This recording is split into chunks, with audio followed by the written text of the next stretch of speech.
¿Y si te dijera que una sola noche de pasión cambió el destino de Occidente para siempre?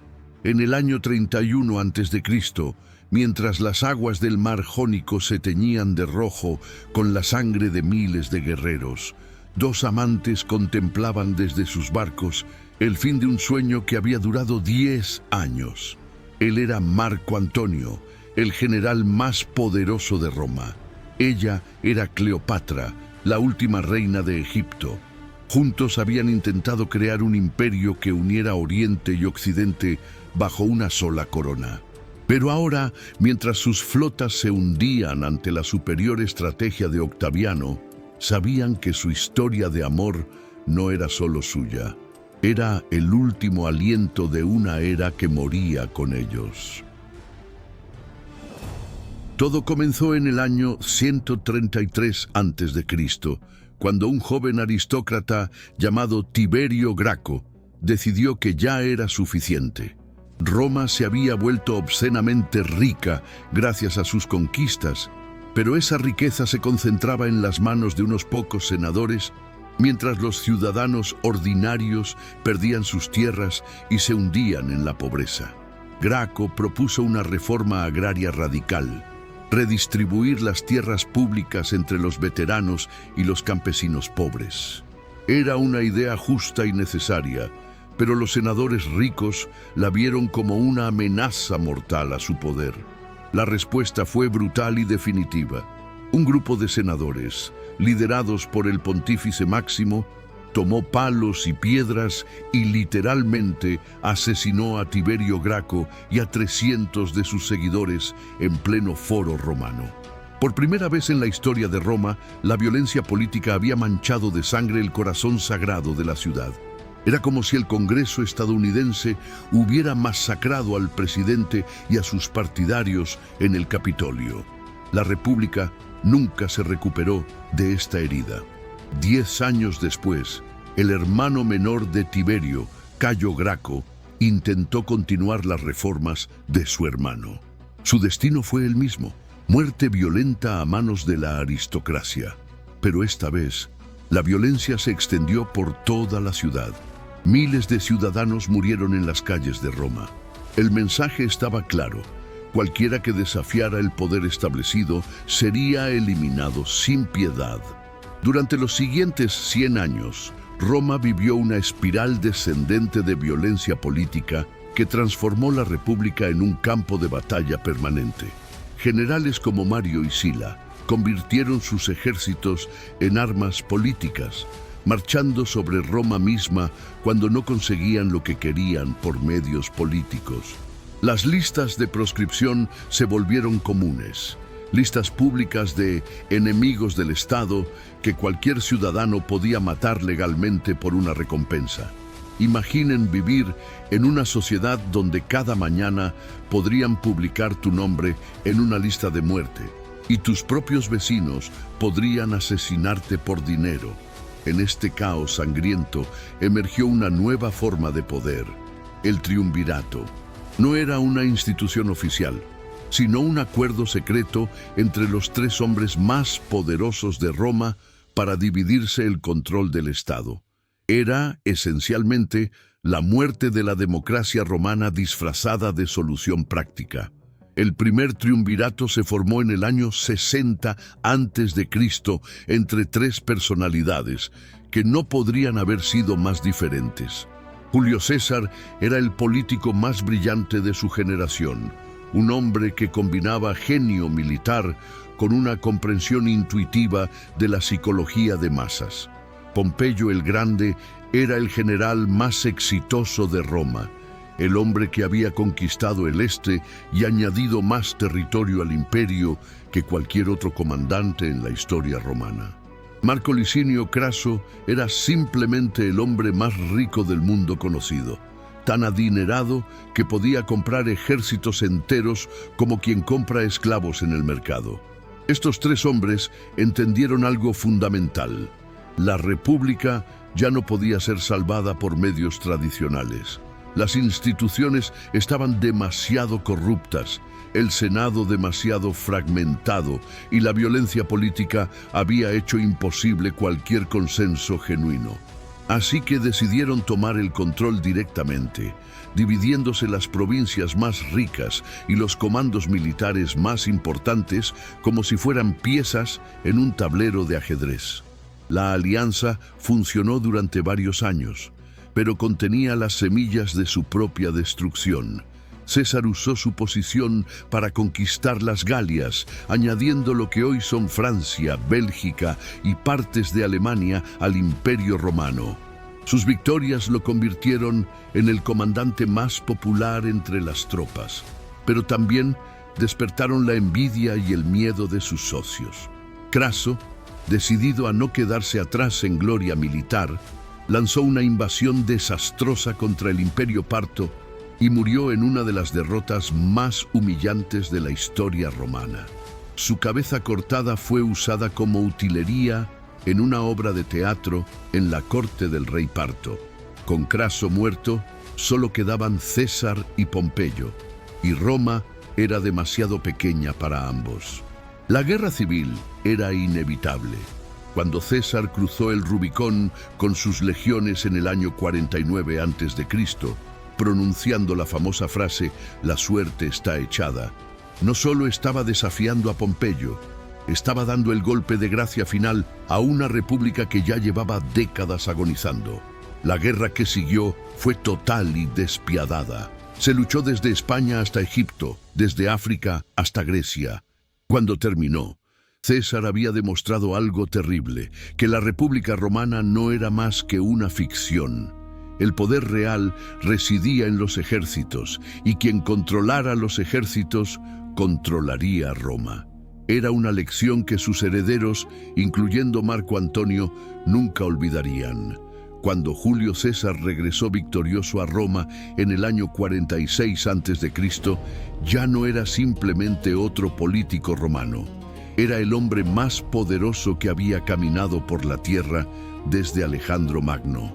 Había conquistado un territorio del tamaño de la India moderna, había esclavizado a 1 millón de galos, había vencido a todos sus enemigos políticos y había demostrado que podía derrotar a cualquier ejército romano en combate directo. Pero más importante aún, había probado que las antiguas reglas de la República no aplicaban a hombres como él. César entendía que Roma había crecido demasiado para ser gobernada por un sistema diseñado para una ciudad-estado. El imperio se extendía desde el Océano Atlántico hasta el Éufrates, contenía docenas de pueblos diferentes y requería decisiones rápidas y unificadas que el caótico sistema republicano no podía proporcionar. Así que comenzó a transformar Roma desde adentro, concentrando gradualmente todos los poderes importantes en sus manos. Sus reformas fueron revolucionarias, reorganizó el calendario romano, creando el año juliano que usamos hasta hoy. Expandió dramáticamente la ciudadanía romana, incorporando a galos y españoles que habían sido súbditos conquistados. Lanzó programas masivos de obras públicas que dieron empleo a los pobres urbanos de Roma. Fundó colonias para veteranos desde Portugal hasta el Mar Negro. Planeaba conquistas aún más ambiciosas, una invasión del Imperio Parto para vengar la muerte de Craso, seguida posiblemente de expediciones a Germania y hasta la misteriosa Britania. Pero quizás lo más radical de todo fue su comportamiento personal. César se rodeó de símbolos de poder que bordeaban la monarquía, una corona de laurel permanente, un trono de oro en el Senado, la deificación de su familia. Cuando los senadores le ofrecieron una corona real durante las celebraciones de las Lupercales, la rechazó públicamente, pero de una manera que dejó claro que solo la rechazaba por el momento. Todo Roma entendió el mensaje. César se estaba preparando para ser rey. Para la aristocracia republicana, esto era intolerable. Roma había sido fundada, según la leyenda, cuando expulsaron al último rey tiránico. La idea de volver a la monarquía era una traición a los valores más sagrados de la ciudad, pero César había calculado mal el poder de estos símbolos. Había subestimado cuánto estaban dispuestos a sacrificar los defensores de la República para preservar sus ideales. El resultado fue que en los idus de marzo del año 44 a.C., mientras César entraba confiadamente en el teatro de Pompeyo para una sesión del Senado, 23 senadores lo rodearon y lo acuchillaron 23 veces. Entre ellos estaba Marco Junio Bruto, a quien César había tratado como un hijo. Las últimas palabras del dictador, según cuenta la leyenda, fueron: «Tú también, hijo mío». Mientras su sangre empapaba los mármoles del teatro, los asesinos corrieron por las calles de Roma, gritando que habían liberado la República. Los asesinos de César pensaron que habían resuelto la crisis de la República. Creían que al eliminar al tirano, los antiguos valores republicanos florecerían naturalmente. Fue una de las calculaciones políticas más ingenuas de la historia. En realidad, habían creado un vacío de poder que amenazaba con desgarrar Roma en pedazos. El primer problema era inmediato y práctico. ¿Quién controlaba ahora los ejércitos de César? Sus legiones estaban esparcidas desde España hasta Asia Menor, y cada una de ellas era leal personalmente al dictador muerto, no a la república abstracta. Sin un sucesor claro, estos ejércitos podrían convertirse en bandas de saqueadores independientes, o peor aún, podrían marchar sobre Roma para vengar a su comandante caído. La ciudad se llenó de rumores de que los veteranos de las Galias venían en camino para saquear la capital. El segundo problema era político. César había dejado reformas a medio completar y promesas sin cumplir. Miles de veteranos esperaban tierras que él había prometido. Cientos de proyectos de obras públicas quedaron abandonados, dejando sin trabajo a multitudes de ciudadanos pobres. Las colonias que César había planeado no se fundarían. Las conquistas que había planeado no se realizarían. Todo el sistema que había construido comenzó a desmoronarse sin su mano controladora. Pero el problema más peligroso de todos era que César había demostrado algo que no se podía deshacer, que un hombre solo podía controlar todo el imperio romano. Gente que había visto su poder casi ilimitado no podía simplemente olvidar que tal poder era posible. Los ambiciosos de toda Roma comenzaron a preguntarse: si César pudo hacerlo, ¿por qué no yo? En este caos emergieron dos figuras clave que cambiarían el curso de la historia. La primera era Marco Antonio, el segundo al mando de César y el hombre que había estado más cerca del dictador durante sus últimos años. Antonio entendía los ejércitos de César, conocía sus planes y tenía la lealtad de muchos veteranos.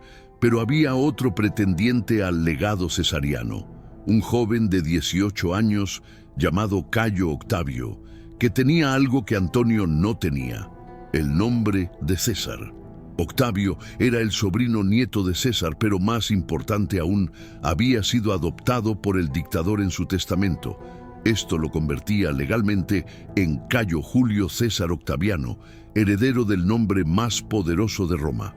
Era joven, físicamente débil y completamente inexperto en política o guerra. Nadie lo tomaba en serio. Esa fue su primera gran ventaja. Los dos hombres que eventualmente se disputarían el amor de Cleopatra y el control del mundo conocido se encontraron por primera vez en los días caóticos que siguieron al asesinato de César. Ninguno de ellos imaginaba que su rivalidad definiría la próxima era de la historia humana, o que una reina egipcia se convertiría en el factor decisivo en su enfrentamiento final. Marco Antonio no nació para ser emperador, pero las circunstancias de su tiempo lo moldearon para serlo. Nacido en el año 83 a.C., en una familia patricia de rango medio, Antonio creció viendo cómo Roma se desgarraba en guerra civil tras guerra civil. Su abuelo había sido asesinado por los partidarios de Mario. Su padre había muerto joven en una campaña militar mal planeada, y su madre tuvo que criarlo con la ayuda de la familia de Julio César.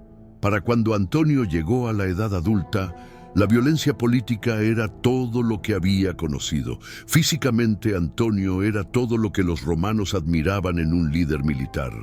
Era alto, fuerte, con una voz potente que podía dominar a multitudes, y poseía esa cualidad indefinible que los romanos llamaban auctoritas, una presencia natural que hacía que otros hombres lo siguieran instintivamente. Pero más importante que su físico era su personalidad. Antonio tenía un don natural para conectar con soldados ordinarios de una manera que pocos aristócratas romanos podían igualar.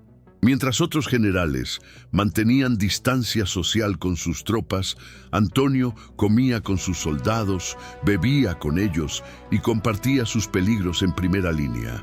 No era una pose calculada. Genuinamente disfrutaba la camaradería militar y se sentía más cómodo alrededor de hogueras de campamento que en los salones refinados de Roma. Esta autenticidad era parte de su poder político. Los soldados que habían servido bajo Antonio desarrollaban una lealtad personal hacia él que duraba décadas. Su educación formal había sido impresionante pero práctica. Estudió retórica en Atenas, donde aprendió a hablar tanto en griego como en latín con elocuencia magistral. Pero su verdadera escuela fue el campo de batalla. A los 24 años ya estaba sirviendo bajo Aulo Gabinio en el Medio Oriente, donde participó en la campaña que restauró a Ptolomeo XII, el padre de Cleopatra, al trono egipcio. Fue su primer contacto con el mundo oriental que eventualmente lo seduciría. Cuando Julio César lo reclutó para las guerras gálicas en el año 54 a.C., Antonio finalmente encontró el mentor que definiría su carrera. César vio en el joven oficial algo que otros habían pasado por alto: una combinación de inteligencia estratégica y carisma popular que podría hacer de él el comandante perfecto. Bajo la tutela de César, Antonio aprendió no solo el arte de la guerra, sino la ciencia más sutil de la política. Aprendió que en Roma, el poder militar y el poder político eran inseparables. Durante los 9 años de las campañas galas, Antonio se transformó de un oficial promisorio en uno de los generales más capaces de su generación. Dirigió algunas de las victorias más importantes de César, incluyendo el sitio decisivo de Alesia, que quebró la resistencia gala para siempre. Pero quizás más importante, desarrolló su propia red de veteranos leales que lo verían no solo como un comandante, sino como un hermano de armas. Cuando llegó el momento de la guerra civil entre César y Pompeyo, Antonio no dudó un segundo en seguir a César a través del Rubicón. Su destino estaba ligado al del dictador, para bien o para mal.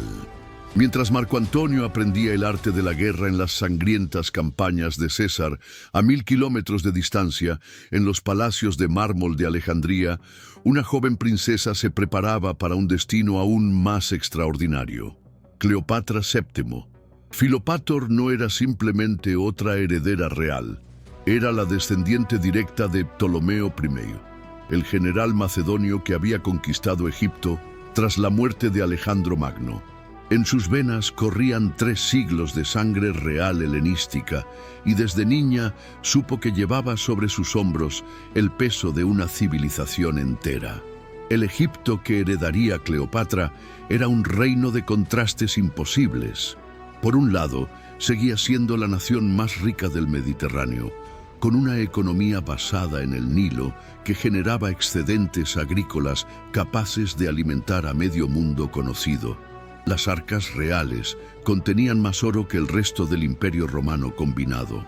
Alejandría era todavía la capital intelectual del mundo, hogar de la biblioteca más grande de la antigüedad y del museo donde los mejores científicos, filósofos y artistas desarrollaban conocimientos que no serían superados hasta el Renacimiento. Pero por otro lado, Egipto vivía bajo la sombra creciente de Roma. Desde hacía generaciones, los reyes ptolemaicos habían tenido que navegar cuidadosamente entre la autonomía y la sumisión, pagando tributos cada vez mayores a cambio de protección romana contra invasores externos y rebeliones internas. El padre de Cleopatra, Ptolomeo Docee, había sido depuesto una vez por su propio pueblo por ser demasiado sumiso ante Roma, y solo había recuperado su trono gracias a las legiones romanas. Era una lección que la joven princesa nunca olvidaría. En el mundo de su época, la supervivencia dependía de entender a los romanos mejor que ellos se entendían a sí mismos. Lo que hacía extraordinaria a Cleopatra no era su belleza, aunque las fuentes antiguas coinciden en que era cautivadora, sino su intelecto. Era políglota natural que dominaba al menos 9 idiomas, incluyendo el egipcio antiguo, algo sin precedentes en su familia real. Había estudiado matemáticas con los sucesores de Euclides, filosofía con los herederos de Aristóteles y astronomía con los discípulos de Eratóstenes. Pero su verdadera genialidad era política. Entendía instintivamente que gobernar Egipto requería ser simultáneamente una reina helenística para la élite griega y una faraona divina para el pueblo egipcio.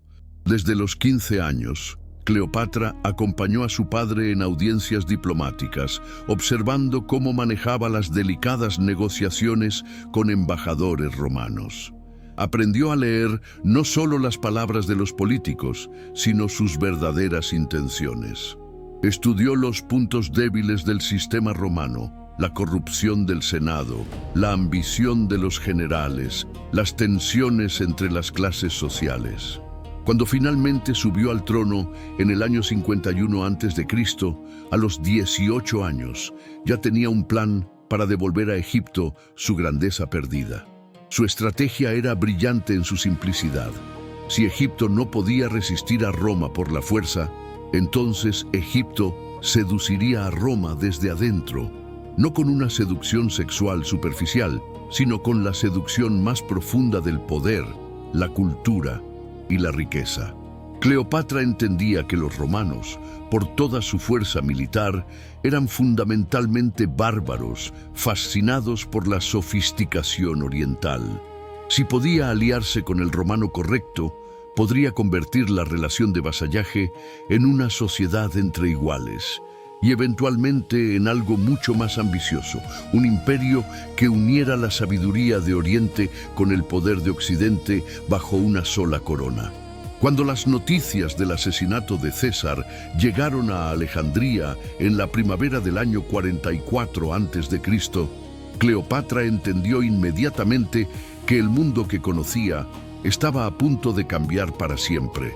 César no había sido solo su aliado político y amante, había sido el garante de la independencia egipcia. Sin él, Egipto quedaba expuesto a las ambiciones de cualquier general romano lo suficientemente poderoso como para reclamar su herencia. La joven reina necesitaba urgentemente identificar quién sería el próximo amo de Roma. La respuesta no tardó en llegar, pero fue más complicada de lo que nadie había imaginado.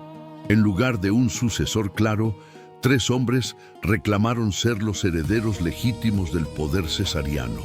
Marco Antonio tenía la experiencia militar y el apoyo de los veteranos. Octaviano tenía el nombre de César y la legitimidad legal de la adopción. Marco Emilio Lépido tenía el control de varias legiones clave y una reputación de moderación que lo convertía en un mediador natural entre los otros dos. En lugar de luchar entre ellos inmediatamente, estos 3 hombres tomaron una decisión que cambiaría la historia del mundo. Decidieron compartir el poder. El segundo triunvirato, formalizado en una isla del río Reno, en octubre del año 43 a.C., fue mucho más que un simple acuerdo político.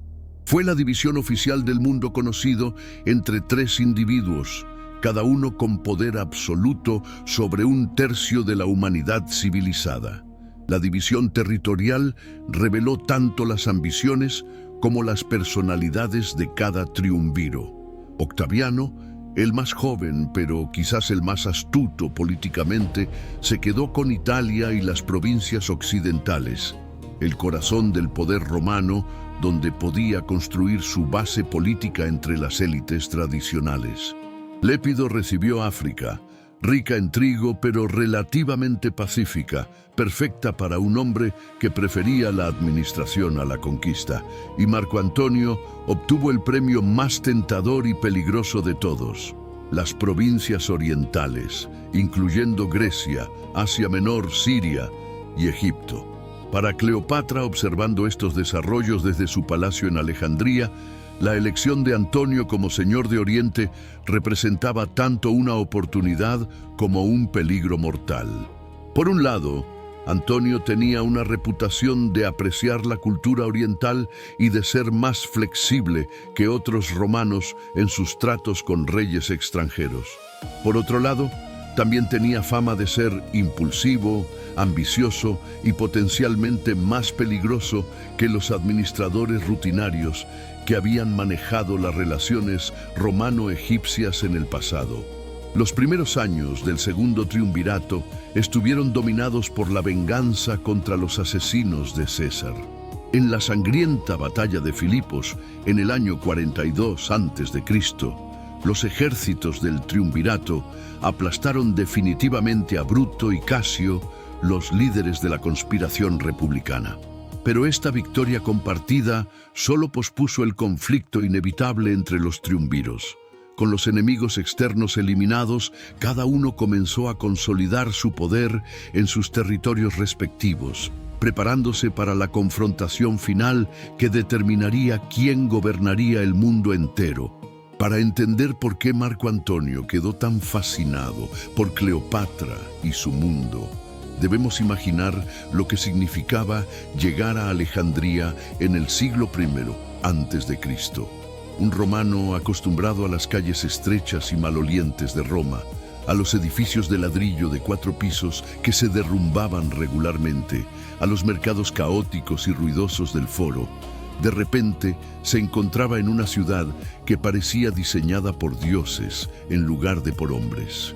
Alejandría había sido planeada desde cero por el propio Alejandro Magno como la capital de su imperio mundial, y 3 siglos de reyes ptolemaicos la habían refinado hasta convertirla en una obra maestra urbana. La ciudad se extendía a lo largo de la costa mediterránea en un diseño geométrico perfecto, con avenidas anchas y rectas que se cruzaban en ángulos perfectos. El gran puerto podía albergar 1000 barcos simultáneamente y estaba dominado por el faro de Alejandría, una de las 7 maravillas del mundo, cuya luz podía verse desde 30 millas mar adentro. Pero la verdadera maravilla de Alejandría no era arquitectónica, sino intelectual. La famosa biblioteca no era simplemente un repositorio de libros, sino el centro de investigación más avanzado del mundo antiguo. Sus salas contenían más de 700.000 rollos de papiro que preservaban todo el conocimiento humano conocido, las obras completas de Homero, Platón y Aristóteles, pero también textos científicos babilónicos, obras médicas egipcias, tratados matemáticos indios y crónicas históricas de docenas de civilizaciones diferentes.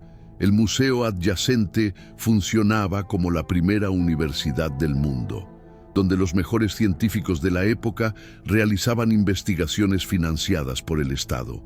Aquí, Eratóstenes había calculado la circunferencia de la Tierra con precisión sorprendente.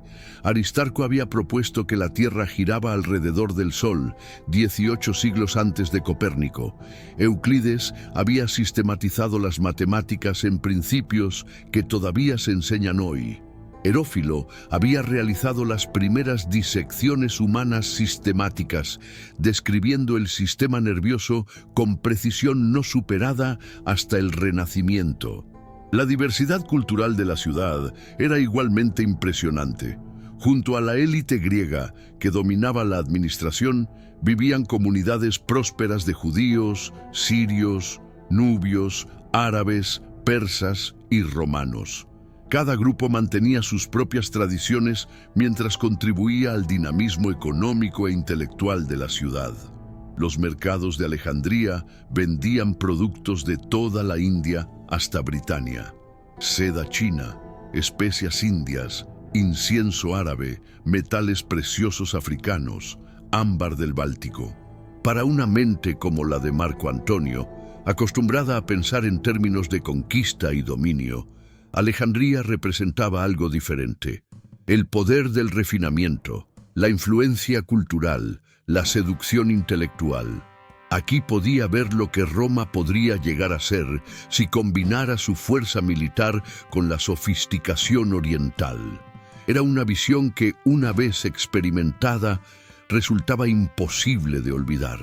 En el verano del año 41 a.C., Marco Antonio estableció su cuartel general en Tarso, una próspera ciudad comercial en la costa de Asia Menor, que le permitía supervisar las ricas provincias orientales que ahora controlaba.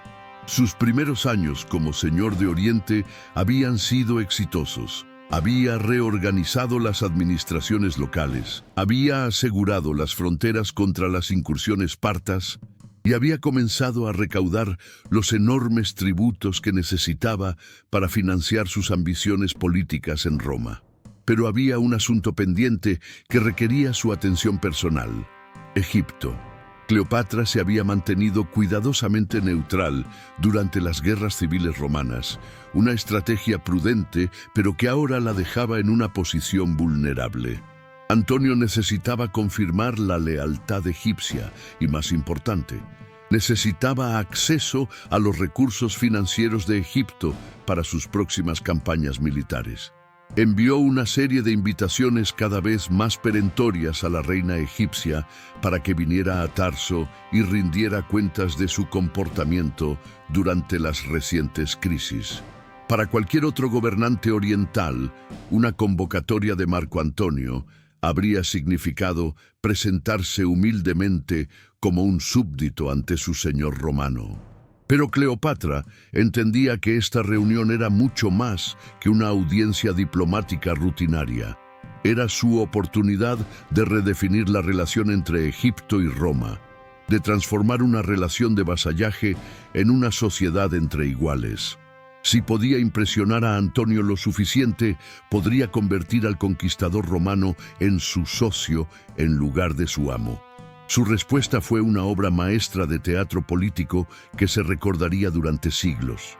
En lugar de viajar por tierra como una suplicante ordinaria, Cleopatra decidió llegar por mar en un espectáculo que demostraría el poder, la riqueza y la sofisticación de Egipto de una manera que ningún romano podría ignorar. Su barco real era una demostración flotante de todo lo que Oriente podía ofrecer a un aliado romano inteligente. La barcaza real de Cleopatra era un palacio flotante cubierto de oro y púrpura, con velas de seda teñida y remos de plata que brillaban al sol. La proa estaba decorada con estatuas de dioses egipcios talladas en marfil y ébano. Incienso aromático quemaba en braseros dorados, llenando el aire con fragancias exóticas que podían olerse desde la orilla. Pero el toque más brillante era la puesta en escena personal de la reina. Cleopatra apareció vestida como Venus, la diosa romana del amor, rodeada de niños disfrazados como cupidos que la abanicaban con plumas de avestruz, mientras sus damas de honor, vestidas como ninfas marinas, manejaban la embarcación.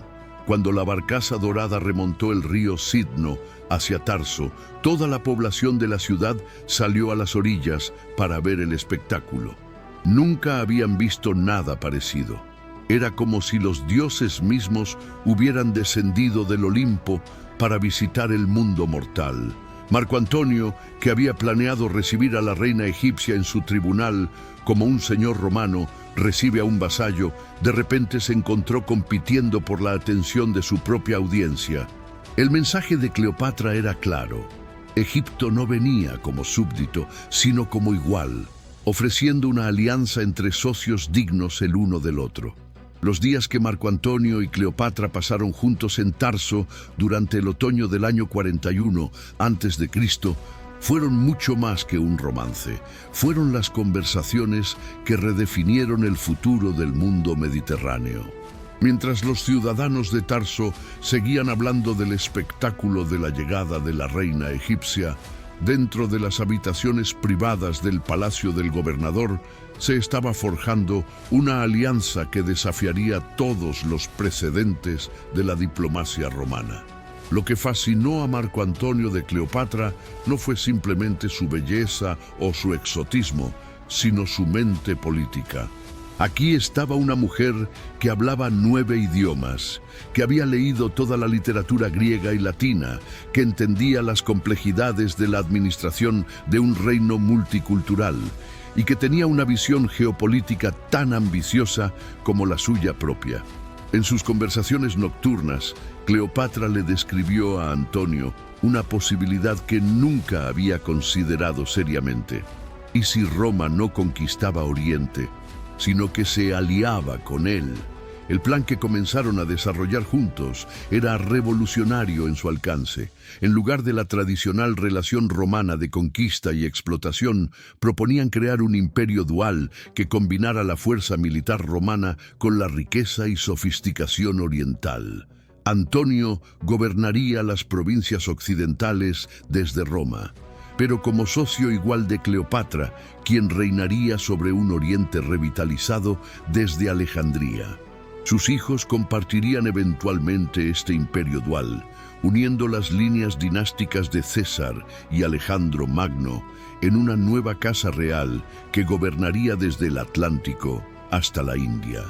Para Antonio, esta visión tenía un atractivo irresistible. Durante años había sido el junior partner en sus relaciones con otros líderes romanos, primero con César, luego con Octaviano. Pero en Oriente podía ser el arquitecto de algo completamente nuevo, algo que lo convertiría en el igual de Alejandro Magno en lugar de simplemente otro general romano más.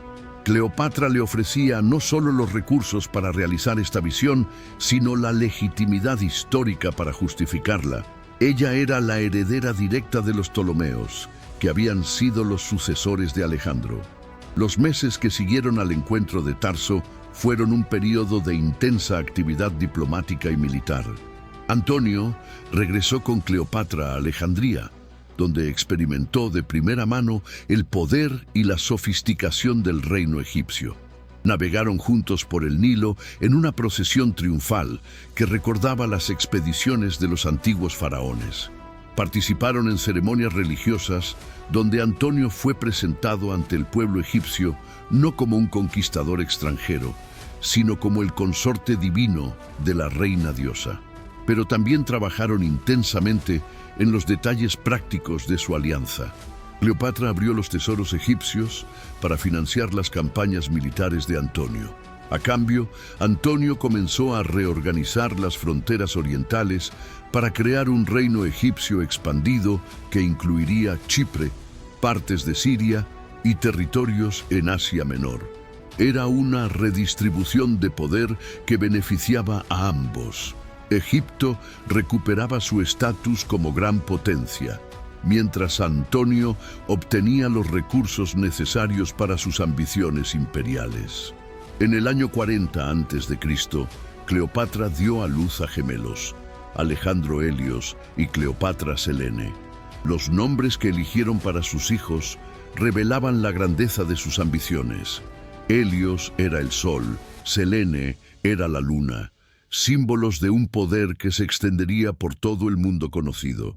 Estos niños no serían simplemente herederos de Egipto o de una provincia romana, sino los futuros gobernantes de un imperio que abarcaría 2 continentes. En el año 34 a.C., 10 años después de su primer encuentro en Tarso, Marco Antonio y Cleopatra estaban listos para anunciar públicamente su visión de un nuevo orden mundial.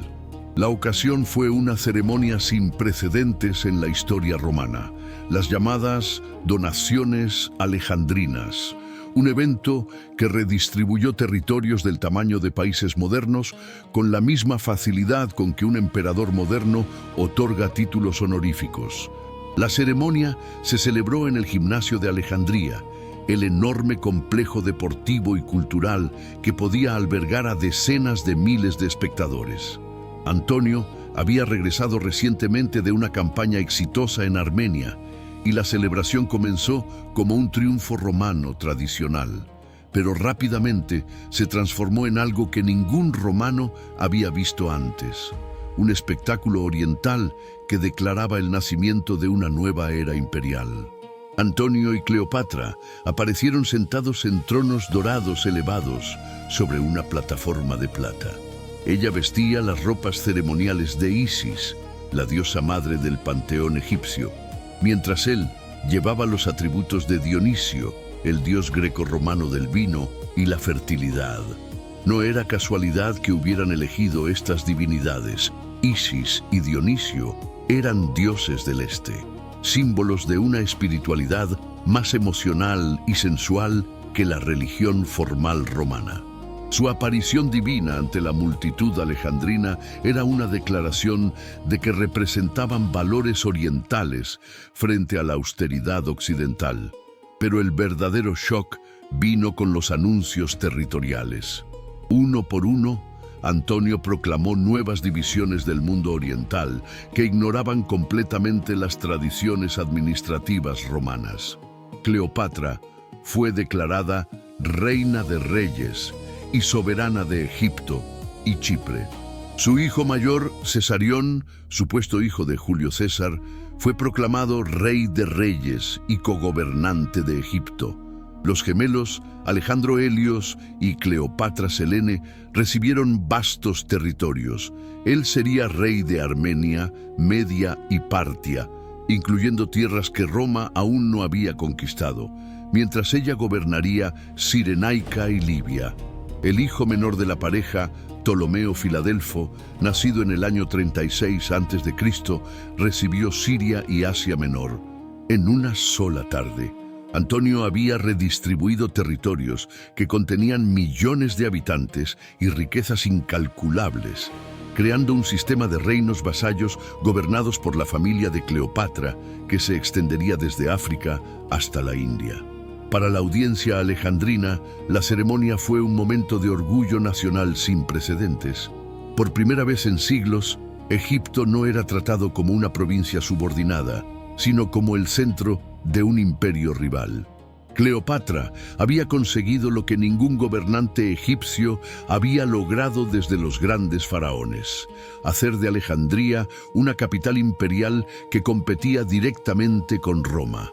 Las multitudes vitorearon cuando se anunció cada nueva concesión territorial, viendo en ellas la promesa de un renacimiento egipcio.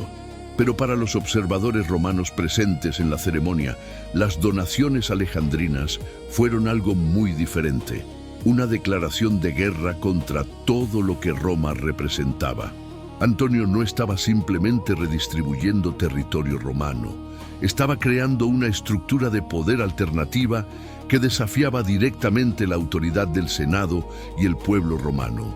Peor aún, estaba elevando a una reina extranjera y a sus hijos por encima de ciudadanos romanos, violando principios fundamentales de la tradición republicana.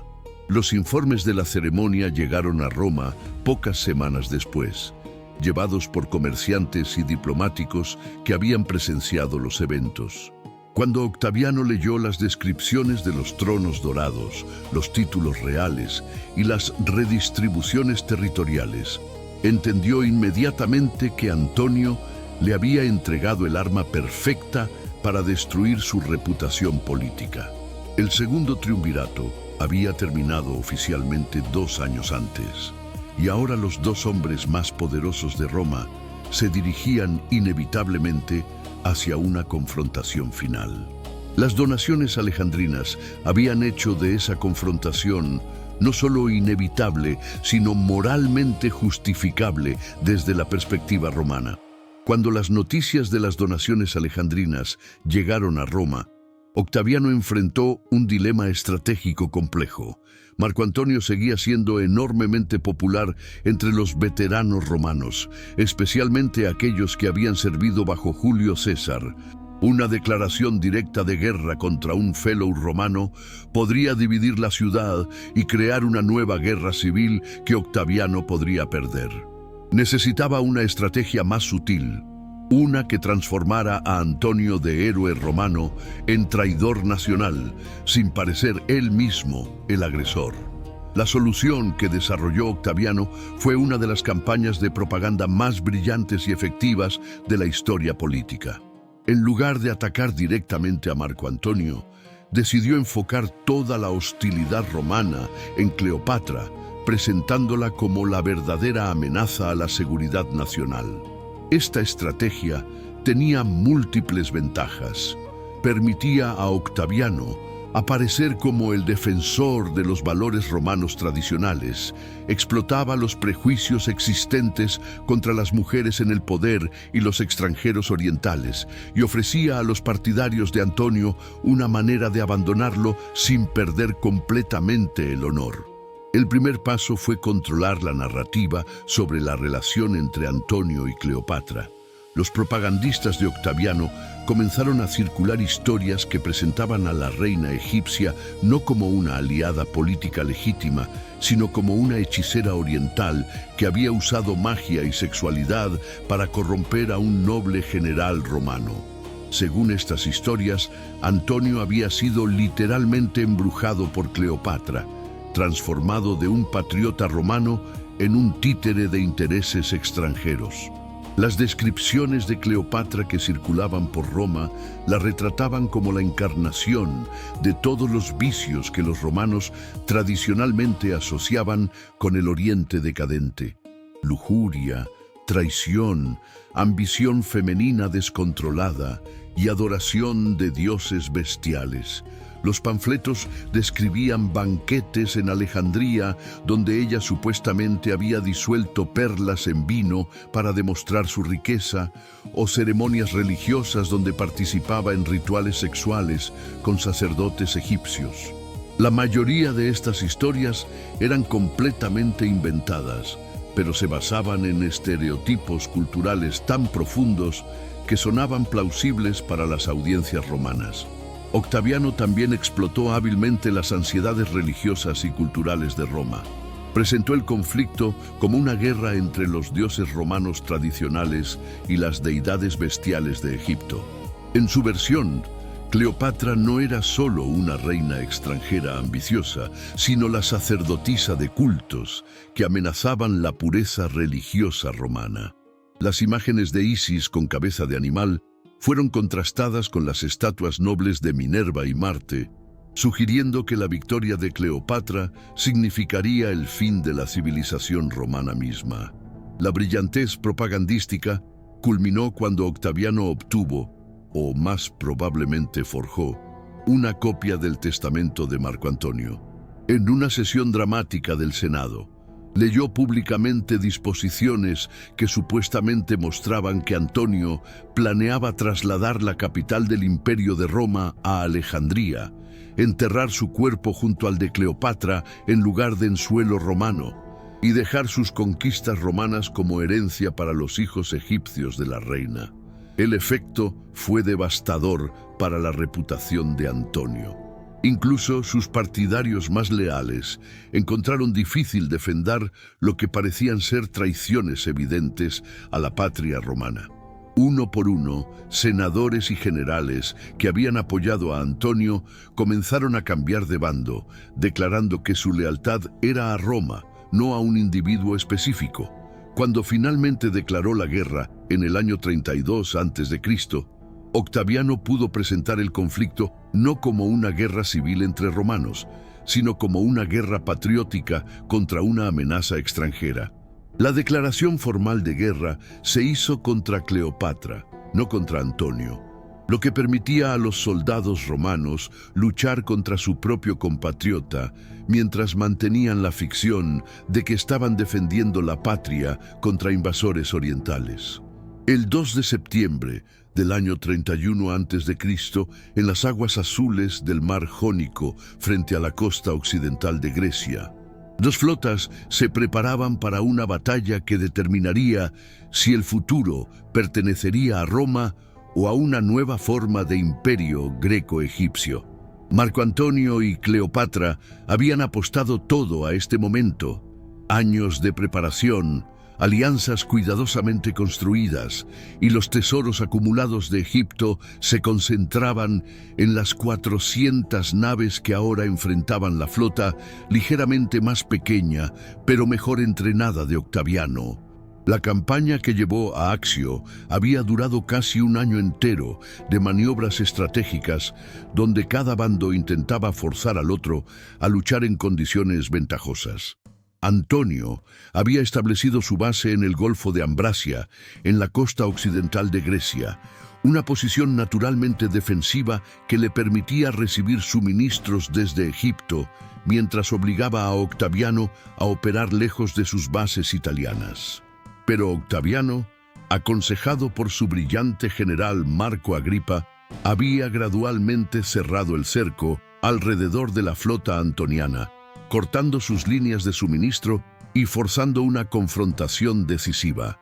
Durante los meses de sitio que precedieron a la batalla, la superioridad organizacional romana se había hecho evidente.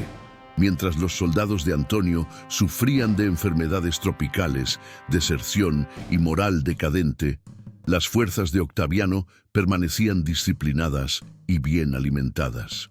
Varios de los aliados más importantes de Antonio habían cambiado de bando, llevándose con ellos información crucial sobre los planes de batalla antonianos. Cuando llegó el momento del combate final, Antonio ya había perdido muchas de las ventajas que había poseído al principio de la guerra. La batalla misma comenzó al mediodía con una maniobra desesperada de Antonio. Sus naves más grandes, cargadas con catapultas y soldados de asalto, intentaron romper el centro de la línea octaviana para crear una brecha por donde el resto de su flota pudiera escapar hacia aguas abiertas. Era una estrategia arriesgada que podría haber funcionado si hubiera conseguido el elemento sorpresa, pero Agripa había anticipado exactamente esta táctica y había preparado una contramaniobra devastadora. En lugar de permitir que las naves antonianas cerraran distancia para el combate de abordaje, donde su superior número de soldados sería decisivo, Agripa mantuvo sus barcos más ligeros y maniobrables a distancia, usando proyectiles incendiarios y tácticas de ataque y retirada que gradualmente desorganizaron la formación enemiga. Era como ver una manada de lobos ágiles atacando a un rebaño de elefantes. Las naves de Antonio eran individualmente más poderosas, pero la superioridad táctica de Octaviano las convertía en blancos torpes y vulnerables. El momento decisivo llegó aproximadamente a las 2 de la tarde, cuando Cleopatra, observando el desarrollo desfavorable de la batalla desde su posición en la retaguardia, tomó la decisión que cambiaría la historia mundial. Sin previo aviso, la nave real egipcia desplegó sus velas púrpuras y comenzó a retirarse del campo de batalla, seguida por 60 barcos de su escuadra personal. Para los espectadores de ambos bandos, la retirada de Cleopatra parecía una traición o cobardía inexplicable en el momento crítico de la batalla. Pero cuando Marco Antonio vio las velas púrpuras alejándose hacia el horizonte, tomó una decisión que reveló la verdadera naturaleza de su relación con Cleopatra. Abandonando el comando de su flota en pleno combate, saltó a una nave ligera y persiguió a la reina egipcia, eligiendo el amor por encima del deber militar. Era un acto que podría interpretarse como romántico o como la traición militar más grave de la historia romana, dependiendo de la perspectiva del observador. con su comandante desaparecido y su moral destrozada, la flota antoniana se desintegró rápidamente.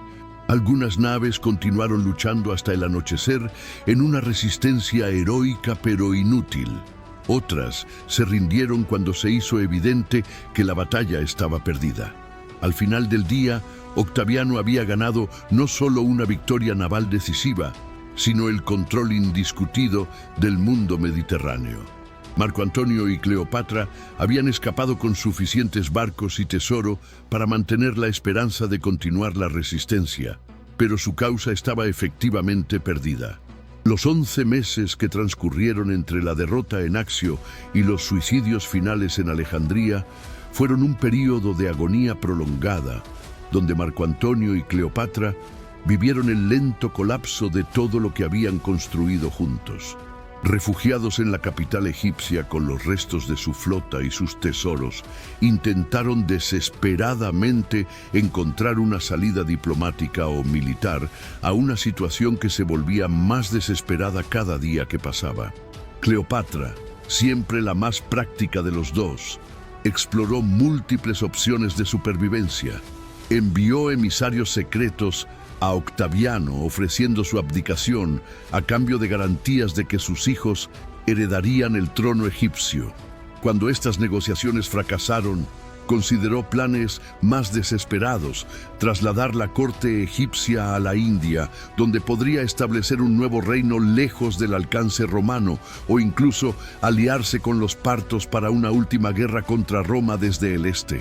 Pero cada opción requería recursos y tiempo que ya no tenía. Marco Antonio, por su parte, parecía alternar entre periodos de actividad frenética y depresión profunda. A veces trabajaba intensamente en planes militares para defender Alejandría, diseñando fortificaciones y organizando a los ciudadanos para la resistencia urbana. Otras veces se retiraba por días enteros a sus habitaciones privadas, bebiendo en soledad y escribiendo cartas nostálgicas a antiguos compañeros de armas que ya habían cambiado de bando. La pareja intentó mantener las apariencias de normalidad durante estos últimos meses, continuando con las ceremonias de corte y los banquetes públicos como si nada hubiera cambiado. Pero observadores cercanos notaban signos inquietantes. Cleopatra había comenzado a experimentar con venenos, probando diferentes sustancias en condenados a muerte para determinar cuál proporcionaría la muerte más rápida y menos dolorosa. Antonio practicaba con su espada en sesiones obsesivas, como si se preparara para un duelo final que sabía que no podría ganar. Cuando las legiones de Octaviano finalmente aparecieron a las puertas de Alejandría en julio del año 30 a.C., el fin llegó con una rapidez brutal. Las defensas egipcias se desmoronaron en días, no semanas. Los últimos aliados de Antonio lo abandonaron o se cambiaron de bando. En una última demostración de la vulnerabilidad de su posición, incluso las tropas egipcias, que habían jurado lealtad a Cleopatra, comenzaron a desertar cuando se hizo evidente que la resistencia era inútil. El suicidio de Marco Antonio, según las fuentes antiguas, fue precipitado por una noticia falsa de la muerte de Cleopatra. Creyendo que su amada había muerto y que por tanto no tenía nada más por lo que vivir, se hundió su propia espada en el estómago en una herida que fue mortal, pero no inmediatamente fatal. Cuando descubrió que Cleopatra seguía viva, pidió ser llevado ante ella para morir en sus brazos, una última reunión romántica que se convertiría en una de las escenas más famosas de la literatura posterior. La muerte de Cleopatra 3 días después completó la tragedia. Enfrentando la certeza de ser llevada a Roma para ser exhibida en el triunfo de Octaviano como un trofeo de guerra, eligió una muerte que preservara su dignidad real. El método exacto de su suicidio sigue siendo debatido. Las fuentes mencionan una serpiente venenosa, posiblemente una cobra egipcia, aunque algunos historiadores modernos sospechan que pudo haber usado un veneno más convencional. Lo que no se debate es que murió como había vivido, en sus propios términos, sin permitir que sus enemigos dictaran su destino final. Con las muertes de Marco Antonio y Cleopatra, terminaba no solo su historia de amor personal, sino una era entera de la historia mediterránea. Octaviano ordenó la ejecución de Cesarión, eliminando al último rival potencial para su poder, pero perdonó a los otros hijos de Cleopatra, que fueron llevados a Roma y criados como miembros menores de la familia imperial. Egipto se convirtió oficialmente en una provincia romana, pero una provincia especial administrada directamente por el emperador, reconociendo tanto su importancia económica como el peligro que podría representar en manos equivocadas. El sueño de Marco Antonio y Cleopatra de crear un imperio dual que uniera Oriente y Occidente murió con ellos, pero su legado continuaría influenciando la historia romana durante siglos.